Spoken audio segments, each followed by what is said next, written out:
Treacherous Chapter 10. Dearly beloved, we are here today to witness the holy union of Penjani Sandashi and Salma Vaughn, Bishop says, settling his gaze on Penjani and I. The day that everyone has been waiting for is finally here. The past month I have been so busy planning the wedding that I barely had time to think about what I was getting myself into, but when I woke up this morning and looked at my wedding dress, reality hit me. I had not expected my life to turn out like this. I am getting married to a wonderful man who loves me, but I don't feel the same about him, and to make the matters worse, I am pregnant and not sure who my child's father is. I tried to get in touch with Curtis the last couple of days, but to no avail. You look beautiful, Penjani whispers. Thank you, I whisper back. My dress is custom made and I love it. Miracle actually made it. It's very fancy and elegant. I look like a real-life princess. I would have actually been happy if I was marrying Curtis. Penjani and Miracle, everyone has come here today to hold you accountable for the vows you will take as you hold each other accountable. Are you both entering this union at your own free will? He asks. I do, we respond in unison. If there is anyone who has just cause as to why these two should not be joined in holy matrimony, let them speak now or forever hold his peace, he says, and wait for a few seconds before continuing. Then he asks us to face each other so we can recite our vows. Penjani suggested that we write our own vows and I agreed, though. Kara wrote the vows for me because I didn't know what to write.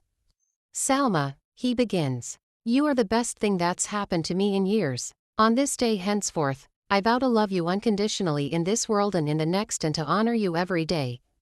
I promise that I will put all my effort into strengthening our marriage. I love you and I am glad you choose me.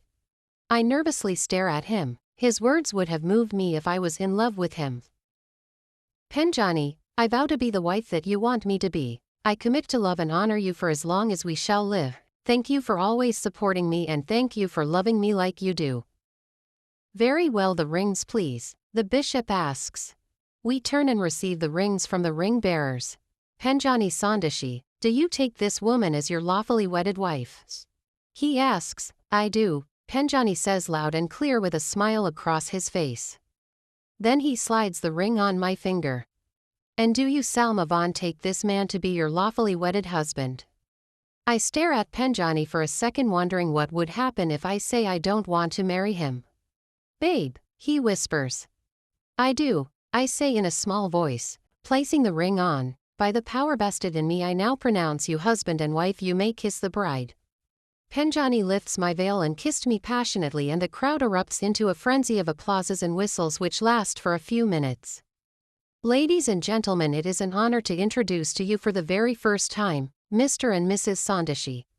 They play the wedding march again and we make our way out of the church. This still feels like a dream. I am a married woman. The only thing that's exciting about this marriage is that I am the wife of a rich man and I don't have to work anymore. We stand outside and everyone congratulates us and wishes us a lifetime of happiness. Then we take some photos. Girl, congratulations. I am so jealous of you. This should have been me, Kara says while Penjani is busy talking to some of his relatives. I shake my head. Thank you. I hope you find someone who loves you as much as Penjani does. Her fake smile vanishes. I am sure I will find someone exactly like Penjani. Can't you at least call him Mr. Sandashi? He is not just my boyfriend but my husband now. Oh please, she rolls her eyes. I am so done with you. I love you more. She kisses my cheeks. Whatever, I roll my eyes back. Finally, Penjani and I leave the church for more photos and lunch. Later in the evening, when we get to the hall, Penjani and I are introduced as the newest couple in town. The music blasts and people cheer and clap as we dance our way to the table in front. The evening rushes by so fast, and before we know it, we are having our final dance.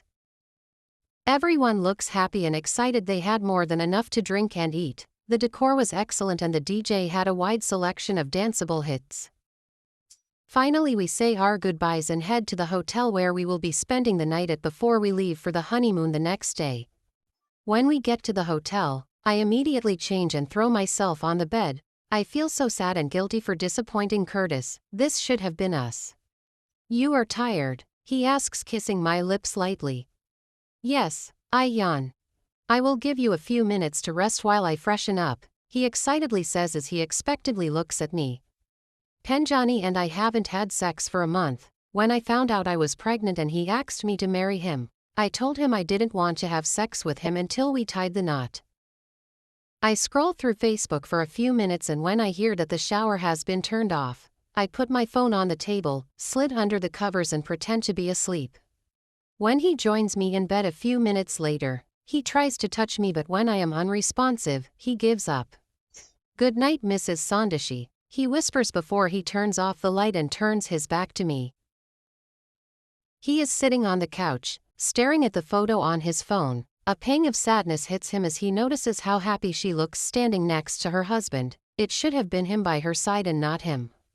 What happened to all the promises? How could she suddenly forget everything they shared? The betrayal is not something that he will take lightly. One way or another he will definitely hit back, and when he does, she won't even know what hit her. "Happy married life, babe," he said before taking a sip his beer. Ebb.